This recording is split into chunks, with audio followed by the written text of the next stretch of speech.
ఓం శాంతి.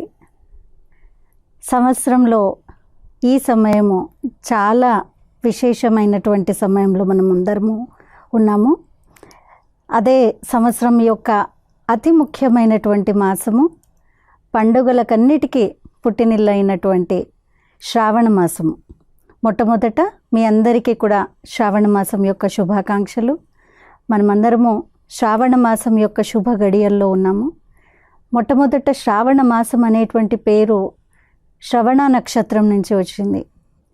మరి సంవత్సరంలో ఈ సమయము అంటే ఆషాఢ మాస ఏకాదశి నుండి మనకు చాతుర్మాస వ్రతం అనేటువంటిది మొదలుపెట్టాము. అలాగే దక్షిణాయన పుణ్య గడియలు కూడా వచ్చాయి. అంటే దక్షిణాయనం రాగానే ఏమవుతుంది అని అంటే చీకటి సమయం పెరుగుతుంది మరియు పగలు సమయం తగ్గుతుంది. కొద్దిగా చలి కూడా ఉంది, అలాగే వర్షాలు కూడా పడుతూ ఉన్నాయి. సో ఈ శ్రావణ మాసంలో చేసేటువంటి పండుగలన్నీ కూడా అంటే ప్రతిరోజు ఒక పండుగే.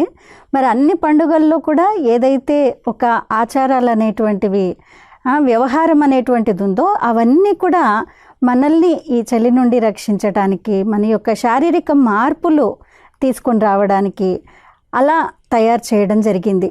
దీంట్లో కేవలం పూజా విధానాలే కాకుండా ప్రసాదాలు కూడా అలాగే తయారయ్యాయి. అంటే వాస్తవంగా మనం చేసుకునేటువంటి ప్రతి పండుగకి ప్రకృతితో మన యొక్క సంబంధాన్ని, ప్రకృతి పురుషుడి యొక్క సంబంధం అనేటువంటిది జోడింపచేసే విధంగా ఉంది. మరి శ్రావణ మాసం అనగానే మనకి చాలా గుర్తొచ్చేటువంటి మాట శివకేశవులు ఇద్దరికీ ప్రాణము అని అంటారు శ్రావణ మాసము. అలాగే శివుడు శక్తి, శివశక్తులు ఇద్దరికీ ప్రాణమైనటువంటిది అనేటువంటిది మనకు తెలుసు. మాసం మొదలుపెట్టిన తర్వాత నాగుల చవితి కానివ్వండి, నాగ పంచం కానివ్వండి, లేదు గరుడ పంచం కానివ్వండి, అలా ప్రతిరోజు ఒక్కొక్క పండుగను జరుపుకుంటూ వచ్చాము. మరి ప్రతి పండుగలోనూ మనం చేసేటువంటి ఆచార వ్యవహారాలు ఏవైతే ఉన్నాయో, నియమాలు, నీతి, ఇవన్నీ ఏవైతే ఉన్నాయో అవన్నీ మనల్ని హెల్తీగా ఉంచడానికి, సామాజికంగా మనల్ని కలిసిమెలిసి ఉంచే విధంగా, ఆరోగ్యంగా ఉండే విధంగా, ఉమంగ ఉత్సాహాల్లోకి వచ్చే విధంగా నేర్పిస్తూ ఉన్నాయి. సపోజ్ మనము నాగపంచం రోజు లేదు నాగుల చవితి రోజు పుట్టలో వెళ్ళి పుట్టకి పూజ చేస్తారు. మరి అక్కడి నుంచి మట్టి తీసుకుని వచ్చి అన్నయ్య లేదు తమ్ముడు ఎవరైతే ఉన్నారో వారి యొక్క వీపుకి నిమరడం జరుగుతుంది. సో దీంట్లో ఏం తెలుస్తోంది? వారి యొక్క దీర్ఘాయుష్షు మరియు వారి ఆరోగ్య కాంక్ష కోసం ఇలా చేయడం జరుగుతుంది. అంటే అన్నయ్య చెల్లెళ్ళ యొక్క సోదరుల యొక్క బాండ్ ఏదైతే ఉందో చాలా గట్టిగా ఉండేటువంటి విధంగా ఈ పండుగను కూడా జరుపుకుంటూ ఉన్నాము. అలాగే ప్రతి సోమవారము ఒక పండుగనే. 16 సోమవారాల వ్రతం కూడా చేస్తూ ఉంటారు. చాతుర్మాస దీక్ష ఉన్నంతకాలం 16 సోమవారాలు వ్రతం చేస్తూ ఉంటారు. విశేషంగా శ్రావణ మాసంలో వచ్చేటువంటి 4 సోమవారాలు లేదు 5 సోమవారాలు ఏవైతే ఉన్నాయో వీటన్నిటిలో కూడా శివుడి యొక్క ఉపాసన అనేటువంటిది ఎక్కువగా జరుగుతూ ఉంటుంది. మనం చూస్తూ ఉన్నట్లయితే శ్రావణ మాసం యొక్క కథల్లో శివుడి యొక్క ఎన్నో విషయాల్ని మనము మాట్లాడటం జరుగుతూ ఉంటుంది. శివుడి యొక్క ఆరాధన లేదు అభిషేకము, ఇవన్నీ కూడా శివరాత్రికి ఎంత మహత్వాన్ని ఇస్తామో అంతే మహత్వాన్ని ఈ సమయంలో కూడా ఇవ్వడం జరుగుతుంది. అంటే శివుడు మనందరి తండ్రి మనకి చెప్పేటువంటి విషయాల్ని ఈ మాసంలో ఎక్కువగా వినేటువంటి సమయము. అలాగే ప్రతి సోమవారం కాకుండా మంగళవారం కూడా ఒక పండుగ. మంగళ గౌరీ వ్రతాన్ని నమ్ముతూ ఉన్నారు. గౌరీని తయారు చేసి కూర్చోపెట్టడం జరుగుతుంది. మరి ప్రతి శుక్రవారం కూడా మహాలక్ష్మి యొక్క వ్రతము, మహాలక్ష్మికి చాలా విశేషమైనటువంటి రోజు అని అనడం జరుగుతుంది.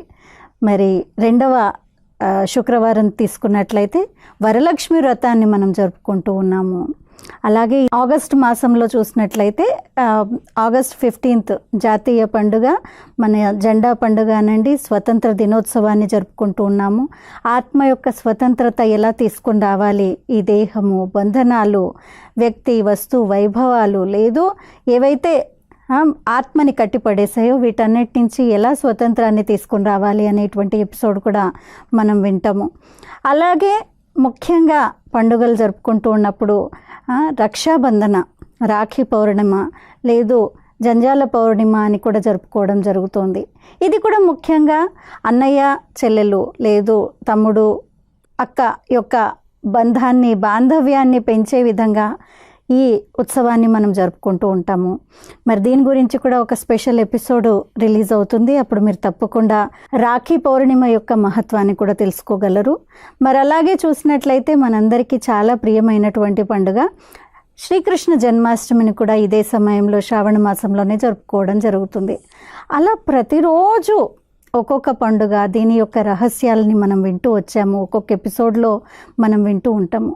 మరి ఈ పండుగలన్నిట్లోనూ ముఖ్యంగా మనము చెప్పుకున్నట్లయితే పవిత్రత యొక్క సూచకంగా, అంటే దంపతులు ఉన్నారనుకోండి, లేదు ఇళ్లల్లో ఉన్నారనుకోండి, వాళ్ళందరూ కూడా ముఖ్యంగా పవిత్రతా వ్రతాన్ని కూడా పాటిస్తూ ఉంటారు. పవిత్రతకి ఎక్కువ గౌరవాన్ని ఇవ్వటం జరుగుతుంది. దీంట్లో మనస వాచ కర్మణ, అంటే మనసులో ఎలాంటి చెడు సంకల్పాలు చెడు ఆలోచనలు రాకుండా, ఎవరి పట్ల, నా పట్లనే కాకుండా ఎవరి పట్ల కూడా చెడు రాకుండా, అలాగే మంచి మాటలు మాట్లాడే విధంగా పవిత్రమైనటువంటి మాటలు అంటే ఎవరికి దుఃఖాన్ని ఇవ్వనటువంటి, ఎవరిని క్రిటిసైజ్ చేయనటువంటి, ఎవరిని చాలా తక్కువ భావంతో చూసే విధంగా, అవమాన భావము ఇలాంటి భావాలతో లేనటువంటి మాటలు, అలాగే కర్మల్లో కూడా సుఖాన్ని ఇచ్చేటువంటి కర్మలు, ఇవన్నీ కూడా పాటిస్తూ ఉన్నాము. భోజనాల్లో కూడా చాలా శుద్ధి. ఎవరైతే నాన్ వెజిటేరియన్స్ ఉంటారో వాళ్ళు తప్పకుండా వెజిటేరియన్గా ఉంటారు ఈ మంత్లో. అలాగే ఎవరైతే వెజిటేరియన్స్ ఉంటారో వాళ్ళు కూడా సాత్విక భోజనం చేయాలి అని అనుకుంటారు. ఎలాంటి భోజనాన్ని అయితే దేవీలకు అర్పిస్తారో లేదు శివుడికి అర్పిస్తారో అలాంటి భోజనాన్ని స్వీకరించాలి అని అనుకుంటూ ఉంటారు. సో ఇలా పవిత్రమైనటువంటి శుద్ధమైనటువంటి ఈ మాసంలో మనల్ని మనము అలాంటి పవిత్రంగా శుద్ధంగా తయారు చేసుకున్నట్లయితే ఈ చలి సమయంలో కానివ్వండి, లేదు చాలా బిజీగా ఉండేటువంటి సమయంలో కూడా మనసుని ఆనందంగా ఉత్సాహ ఉల్లాసంగా తీసుకుని వచ్చే దానికోసము ఇవన్నీ పండుగలు మనం జరుపుకుంటాము. మరి శ్రావణ మాసం యొక్క ప్రతి శనివారం కూడా శివకేశవులకి ఇద్దరికి చాలా ఎక్కువ ప్రీతి పాత్రము అని అనుకున్నాము. శివుడికి సందర్భంగా శ్రావణ సోమవారాలను జరుపుకుంటూ ఉన్నాము. అలాగే వెంకటేశ్వర స్వామి యొక్క చాలా విశేషమైనటువంటి రోజు ఈ శనివారాలు, ప్రతి శనివారము అని అనుకుంటాము. శనివారము స్పెషల్లీ ఇళ్లల్లో ఉన్నటువంటి అన్నయ్యలు ఎవరైతే ఉన్నారో వాళ్ళు కొన్ని ఇళ్ళకు వెళ్ళి 3 ఇళ్ళు లేదు 5 ఇళ్ళకు వెళ్ళి వారి నుండి కొంచెం భిక్షం తీసుకొని రావటం జరుగుతుంది. ముఖ్యంగా చాలా పుణ్యప్రదంగా ఈ ఏదైతే నియమం ఉందో దీన్ని పాటిస్తూ ఉంటారు. మరి ఆ భిక్షం ఇచ్చేది కూడా ఏమిస్తారు? బియ్యంలోకి బెల్లాన్ని కలిపి దాన్ని భిక్షగా ఇస్తూ ఉంటారు. ఈ భిక్షగా తెచ్చినటువంటి 4-5 వారాలు శనివారాలు తెచ్చినటువంటి ఈ బియ్యాన్ని మరియు ఆ బెల్లాన్ని కలిపి లాస్ట్ శనివారం, శ్రావణ మాసం యొక్క లాస్ట్ శనివారం పొంగల్గా తయారు చేసి అందరికీ ప్రసాదంగా పెట్టడం జరుగుతుంది. అదే స్వీకరించడం కూడా జరుగుతుంది. అంటే అర్థం ఏంటి? మన జీవితాన్ని మధురంగా తయారు చేసుకొని మధురతని ఇతరులకి పంచటము, మనము మధురంగా ఉండి ఇతరులను కూడా మధురంగా తయారు చేసేదానికి గుర్తుగా ఈ విధంగా బియ్యాన్ని బెల్లాన్ని భిక్షగా తీసుకొని రావటం జరుగుతుంది. ఇవన్నీ ఏవైతే చేస్తూ ఉన్నామో దీంట్లో మన యొక్క సామాజికమైనటువంటి ఒక బాండ్ ఏదైతే తయారవుతుందో, ఒక్కొక్క ఇంటికి వెళ్ళి రావడము అని అంటే వాళ్ళ యొక్క ఈగో ఏదైతే ఉందో, అహంకారము లేదు గొప్పతనాలు ఏవైతే ఉన్నాయో అవన్నిటినీ పక్కన పెట్టి అందరితో పాటు నేను కూడా ఉన్నాను, సమాజంలో మనం అందరూ సమానంగానే ఉన్నాము, ఒకరికొకరు ఇచ్చిపుచ్చుకోవడము లేదు కలిసిమెలిసి ఉండేటువంటి ఈ భావాలన్నింటినీ నేర్పించేటువంటి ఈ పండుగ అన్నమాట. శ్రావణ మాసం గురించి మాట్లాడుతున్నప్పుడు మనకి గుర్తొచ్చేటువంటి విషయం ఏంటి అంటే, దేవతలకి రాక్షసులకి మధ్యన యుద్ధం జరిగినప్పుడు జరిగినటువంటి సాగర మంథనం గురించి మనం వింటూ ఉంటాము. అది కూడా ఈ మాసంలోనే జరిగింది అని వింటూ ఉంటాం అన్నమాట. అందుకనే దానికి గుర్తుగా సాగర మంథన జరిగినప్పుడు ఎన్నో వస్తువులు కూడా బయటికి రావటం జరిగింది. కానీ లాస్ట్లో వచ్చినటువంటిది అమృతము, కానీ ఫస్ట్ వచ్చింది హాలాహలం, విషము. సో ఈ కథల్లో మనము పౌరాణిక గాథల్లో ఇది కూడా వింటామన్నమాట. శ్రావణ మాసంలోనే ఈ హాలాహలం వచ్చింది. ఈ హాలాహలాన్ని శివుడు తన కంఠంలోకి దాచేస్తాడు, అందుకనే గరళ కంఠుడు అని అంటారు. ఆ గరళ కంఠానికి చాలా మంట పుడుతోందనమాట. ఎందుకంటే ఆ విషయాన్నంతా కూడా లోపలికి తీసుకోకుండా గొంతులో దాచిపెట్టుకున్నాడు. అందుకనే ఆ వేడి లేదు, ఆ యొక్క మంటని తగ్గించడానికి ఆయన పైన నీళ్లు పోసినట్టు. అందుకనే అభిషేకాన్ని, పాలాభిషేకము లేదు నీళ్లతో అభిషేకము, జలాభిషేకం చేసి ఆయన యొక్క మంటని లేదు ఆ ఆర్తి ఏదైతే ఉందో దాన్ని తగ్గించడానికి ఈ విధంగా చేయడం జరిగింది అని కూడా చెప్పడం జరుగుతుంది. వాస్తవంగా చూసినట్లయితే మనమందరము కూడా ఈ సమయంలో గరళకంఠుల్లాగానే ఉన్నాము. మన లోపల పాజిటివ్ ఆలోచనలు, నెగిటివ్ ఆలోచనల యుద్ధము, సాగర మంథనం ఎప్పుడూ జరుగుతూనే ఉంటుంది. కొన్నిసార్లు చాలా పెద్ద ఉధృతితో ఉన్నటువంటి అలల్లాగా మన లోపల ఉండేటువంటి నెగిటివ్ ఆలోచనలు నడుస్తూ ఉంటాయి. మళ్ళీ చాలా టైం పడుతుందన్నమాట వాటిని మళ్ళీ సెటిల్ డౌన్ చేసి పాజిటివ్గా తీసుకుని రావడానికి కోసము. సో దీంట్లో మనం పాజిటివిటీ వైపు వెళ్ళే ముందు నెగటివిటీ తప్పకుండా ఎక్కువగా వస్తుంది. అది హాలాహలంలాగా ఉధృతంగా వచ్చింది అని అనడం జరుగుతుంది. ఆ తర్వాత మనతో మనం మాట్లాడుకోవడము, మంచి విషయాల యొక్క అవగాహన చేసుకోవడము, మంచి విషయాల్ని చదవటము, లేదు మంచి విషయాల్ని చూడటము. అంటే అన్ని అంగాలతో మంచి ఎప్పుడైతే చేస్తామో, పాజిటివ్ ఎప్పుడైతే చేస్తామో, అప్పుడు తప్పకుండా లాస్ట్లో వచ్చేటువంటిది అదే అమృతం రావటం అన్నమాట. సో ఆ అమృతం వచ్చే కంటే ముందు హాలాహలం అనండి, లేదు రకరకాల వస్తువులన్నీ రావటం జరిగింది అని అనటం జరుగుతుంది. అంటే అర్థము అమృతానికి రావడానికి సమయం పట్టినా కానీ మన లోపల ఉన్నటువంటి ఓర్పు ఏదైతే ఉందో, పేషెన్స్ ఏదైతే ఉందో, యాక్సెప్టెన్స్ ఏదైతే ఉందో, చెడుని దాటడానికి ఉండాల్సినటువంటి శక్తి ఏదైతే ఉందో, ఎప్పుడైతే ఇదంతా ఉంచుకుంటామో అప్పుడే అమృతాన్ని ధరించినటువంటి లక్ష్మీదేవిని చూపించటం జరిగింది. లక్ష్మీదేవి చేతిలో అమృత కలశాన్ని చూపించారు. అంటే ఎప్పుడైతే సద్గుణాలు లేదు పాజిటివ్ వ్యవహారము శక్తులు మన లోపల తీసుకుని వస్తామో మనమే సులక్షణాలతో నిండుగా ఉన్నటువంటి మహాలక్ష్మిలాగా, వరలక్ష్మిలాగా అవుతాము. అప్పుడే మనం మన కోసం వరాన్ని ఇవ్వగలుగుతాము, ఇతరులకు కూడా వరాలని ఇవ్వగలుగుతాము. ఇలాంటి శ్రావణ మాసం నిజంగా మనం జరుపుకున్నట్లయితే తప్పకుండా మన జీవితంలో ఎన్నో మార్పులు వస్తాయి. తప్పకుండా ఈ సమయం యొక్క వాతావరణం కూడా ఎలా ఉంటుందంటే ప్రతి ఇంట్లో కూడా ఇలాంటి మంచి మంచి నోములు, వ్రతాలు, లేదు మంచి ఆలోచనలతో నిండినటువంటి ఒకవేళ వాతావరణాన్ని తయారు చేసినట్లయితే, దాంతోపాటు మనం భోజన శుద్ధి ఉంచినట్లయితే, వ్యవహార శుద్ధి, పవిత్రత ధారణ మరియు బ్రహ్మచర్య వ్రతాన్ని పాటించడము, ఇవన్నీ చేసినట్లయితే మన లోపల ఒక ఆధ్యాత్మిక శక్తి అనేటువంటిది జాగృతి అవుతుంది.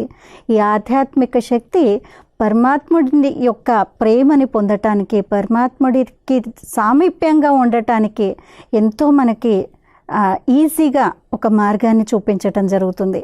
కాబట్టి ఈ శ్రావణ మాసం యొక్క ఎపిసోడ్స్లో భాగంగా మనం ఇంకా ఎన్నో ఎపిసోడ్స్ లైక్ రక్షాబంధన మహత్వము, శ్రీకృష్ణ జన్మోత్సవం యొక్క మహత్వాన్ని, అలాగే స్వతంత్ర దినోత్సవం మహత్వాన్ని, ఇలా రకరకాల ఎపిసోడ్స్ని కూడా మనం వింటాము. దీని తర్వాత వచ్చేటువంటి మాసమే భాద్రపద మాసము, అక్కడ కూడా గణేష్ చతుర్థిని జరుపుకోవడం జరుగుతుంది. ఇలా పండుగలన్నిటి యొక్క మొట్టమొదట శ్రావణ మాసం నుండి నడుస్తుంది అని వింటాం కదా. కాబట్టి పండుగల్లో మీ ఎనర్జీ, మీ శక్తియుక్తులు తగ్గకుండా ఉండడానికి కోసము రోజు మెడిటేషన్ తప్పకుండా చేయండి. ఉదయం లేచిన వెంటనే, అది సోమవారం కానివ్వండి, మంగళవారం కానివ్వండి, శుక్రవారం కానివ్వండి, శనివారం కానివ్వండి, ప్రతిరోజు మన మనస్సుని శక్తిశాలి సంకల్పాలతో మన మనస్సుని పవర్ఫుల్గా చేసుకుని పరమాత్మతో మన యొక్క సంబంధాన్ని జోడించి రోజంతా చిన్న చిన్న నియమాలని పాటించినా కానీ, భోజన శుద్ధి కానివ్వండి, వ్యవహార శుద్ధి కానివ్వండి, పవిత్రత వ్రతాన్ని చేపట్టడం కానివ్వండి, ఇవన్నీ చేసినట్లయితే మన ఎనర్జీ లెవెల్స్ చాలా హైగా ఉంటాయి. మనం ఈ పండుగని, ఈ శ్రావణ మాసాన్ని తప్పకుండా ఒక మెమరబుల్గా, ఒక గుర్తు పెట్టుకునే విధంగా పూర్తి సంవత్సరానికంతా కావాల్సినటువంటి ఒక శక్తిని, పరమాత్మ యొక్క పాలనని, ఆనందాన్ని తీసుకుంటూ ఈ మాసం అంతా జరుపుకోవాల్సిందిగా మిమ్మల్ని అందరినీ కోరుతూ ఉన్నాము. మరి మీ అందరికీ మరొకసారి ఈ శ్రావణ మాసం యొక్క శుభాకాంక్షలు. అన్నీ చేయండి, అన్ని ఉత్సవాల్ని జరుపుకోండి, కానీ మీ ఉత్సాహాన్ని, మీ ఉమంగాన్ని తగ్గించుకోకండి. ఎక్కడ ఎవరు ఎలా ఎలాంటి విధంగా క్రిటిసైజ్ చేసినా, మీకు ఎలాంటి పరిస్థితులు వచ్చినా, ఎలాంటి స్ట్రెస్ఫుల్ సిచ్యువేషన్స్ వచ్చినా కానీ మీ ఉత్సాహాన్ని తగ్గించుకోకుండా దాంట్లో ఒక పాజిటివిటీని వెతికి మీ సాగర మంథనం ఏదైతే జరుగుతోందో దాంట్లో హాలాహలం వచ్చినా ఏది వచ్చినా కానీ అమృతం వచ్చేదాకా ఆ మంథన జరిగే విధంగా ఒక కృషిని చేస్తూ ఉత్సాహంలో ఉందాము. Thank you.